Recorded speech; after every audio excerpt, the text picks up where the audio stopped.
वालेकुम प्यारे बच्चों, कैसे आप सब। उम्मीद है कि सब बच्चे अल्लाह ताला के फजल व करम से खैर आफियत से होंगे।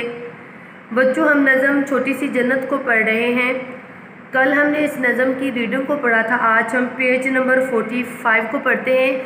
सब बच्चे अपनी बुक का पेज नंबर 45 ओपन कर लें। सबसे पहले हम अल्फाज के मानी को पढ़ते हैं। सारस, लंबी टांगों वाला सफ़ेद आबी परिंदा। लंबी टांगों वाला सफ़ेद आबी परिंदा। आबी परिंदा यानी कि पानी में रहने वाला परिंदा। किक्कर, एक दरख्त का नाम। झांपल, एक छोटा खुश आवाज़ स्याह परिंदा। झांपल जो है एक काले रंग का स्याह रंग का परिंदा होता है और उसकी आवाज़ बहुत ही सुरीली होती है, यानी कि वो खुश आवाज़ परिंदा होता है।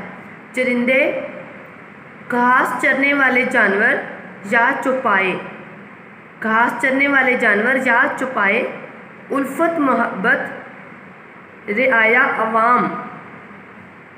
आगे हमने सवालों के जवाब पढ़ने हैं। तो बच्चों, सवाल नंबर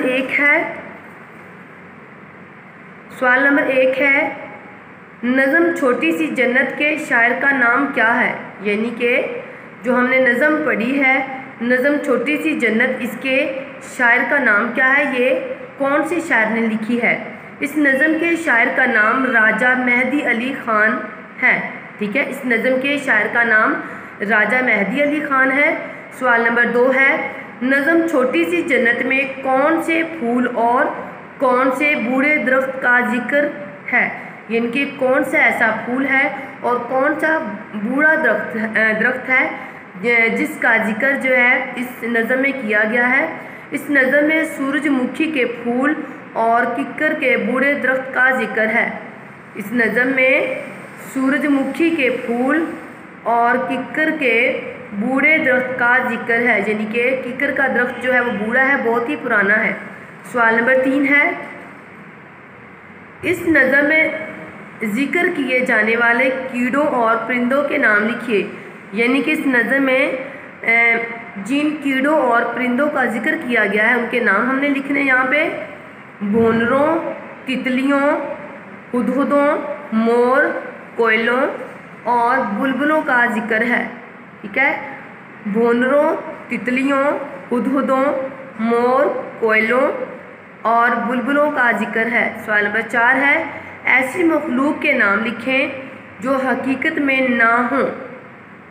ऐसी मखलूक का मानी है पैदा की जाने वाली, यानी कि अल्लाह ने